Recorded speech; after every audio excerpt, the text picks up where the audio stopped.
I'd like to talk to you about an announcement which the previous Chancellor, George Osborne, set up in his budget last year in 2016, which has been slotted into this year's finance bill and will take effect from the 6th of April 2017. It's quite a modest measure, but nevertheless, in a number of instances, is going to be pretty helpful. What the new rule says is that from the start of next tax year, 17-18, individuals won't have to pay income tax on either trading or property income or both, provided their trading or property income is up to £1,000 in each case. So in other words, what it is saying, you can have proceeds of up to £1,000 for modest trading or modest property deals, and provided that does not exceed £1,000 in either of those cases, then in those circumstances you won't have to pay tax on any profit that you're actually making. You won't even have to report it to HMRC. The purpose behind it, I think, is fairly self-evident. We all know that there are some taxpayers who do a lot of business on selling on eBay. And technically, of course, if you sell personal possessions from time to time on eBay, that is not trading. But if you're regularly involved in eBay, then in those circumstances, of course, the revenue can say, effectively, you are carrying on a trade, and as a result, it is reportable profits that you ought to disclose. If your eBay receipts are modest, they're saying up to £1,000 per annum, we're never going to fuss. Similarly, when you're looking at property, I suppose the sort of circumstances that I see would be this. As some of you may know, I'm very keen on sports, rugby, cricket, tennis, golf, all those sorts of things. And each year, if I'm lucky enough, my wife and I, for example, try to go to at least one day at Wimbledon. Now, parking in the Wimbledon area during the tennis fortnight, as many of you will be aware, is a nightmare. So what you try and organise, especially if you're a regular attender, is a local resident nearby the tennis courts who has, and most of them are, a reasonably sizable house and driveway on which they can rent out parking spaces, perhaps for 2 or 3 cars in addition to their own. And a lot of residents make a bit of money doing that, charging perhaps £20, £25 a day for people parking. Now, technically, of course, that's taxable income, isn't it? You're generating income from letting out part of your property. It's property income. But as long as your property income does not exceed £1,000 for doing that, then in those circumstances, as far as one is concerned, it's not going to be a problem. Of course, Wimbledon, with 13 days to the fortnight, and if you've got a reasonably sizable drive that could perhaps accommodate half a dozen outsiders' cars, one would assume that your receipts would comfortably eclipse £1,000 and should always have been reported, and even under these new rules would have to be reported. But as I say, if it's more modest than that, then that should be okay. Now, the first point of interest here is what they're asking is you don't have to report if your income, not your profits, if your income does not exceed £1,000 in each case. So that means, broadly, you don't have to worry about what, if any, are my allowable expenses.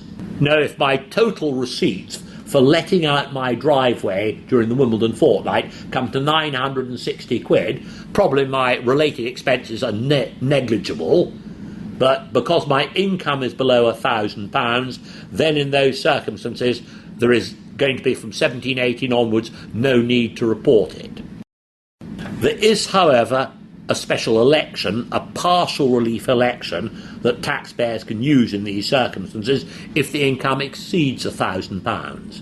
What you're allowed to do is you're allowed to use £1,000 as your base cost instead of your actual allowable expenditure, which in many cases is probably, as I've indicated, going to be nil or negligible.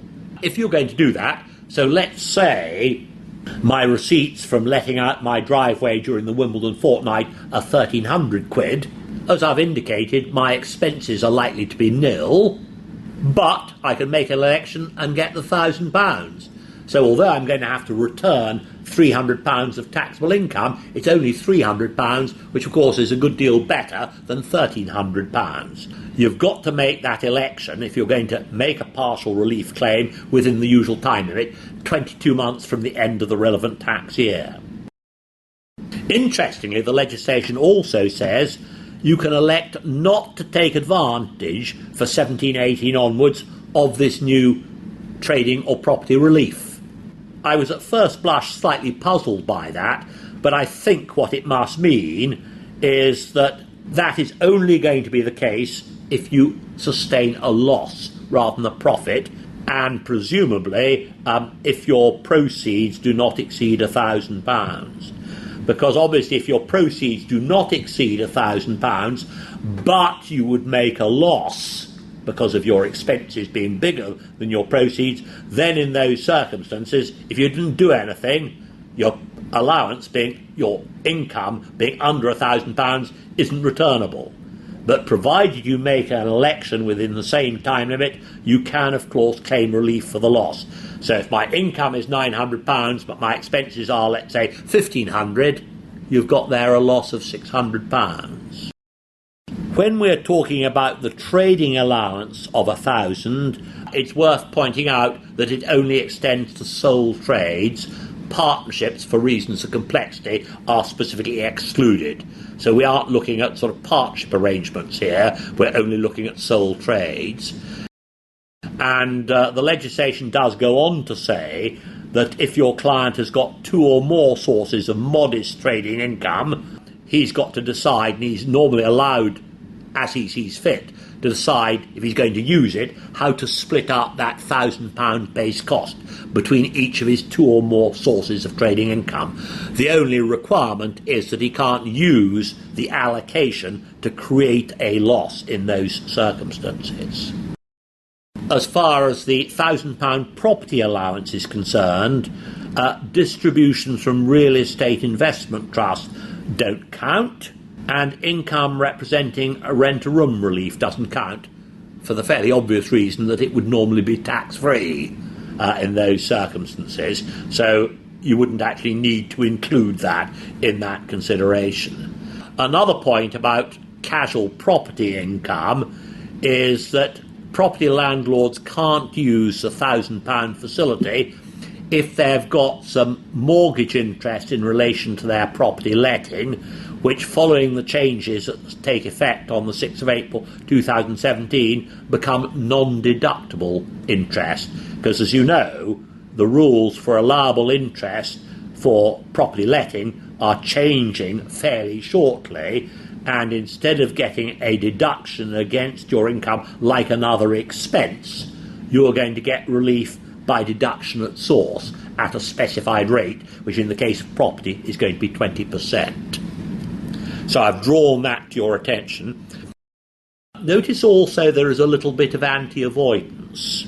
There would be a temptation, for example, if I wouldn't otherwise use my £1,000 limit, to get my employer to make me a payment of £1,000 or just under for using some facility of mine. Let's say I use my own car for business. My employer makes a payment of £1,000 exactly for the use of that car, and of course, instead of being part of my taxable income, it becomes tax exempt. Similarly, but less so, I guess, in the property field. And what they have basically said is that if someone is trying to play that game, then I'm afraid the £1,000 allowance regime will not apply. There is actually, I think, a little glitch in the anti-avoidance. And the little glitch says that the anti-avoidance only bites if it is employers who are trying to reclassify payments to members of staff so as to qualify for the exemption under the £1,000 rule. If you have partners and partnerships, it isn't caught. and I would imagine they're probably going to pick up on that when the legislation gets formalised before the end of July, when it becomes an act. But at the moment, the anti-avoidance does only appear to apply in the event of employers and employees trying to circumvent that rule and take advantage of the loophole. And basically they've said that won't work. Sorry, lads. OK, well, that's just a very brief description of that £1,000 trading and property allowance. I hope that was of interest. Thank you for listening to this talk. My name is Robert Jamieson.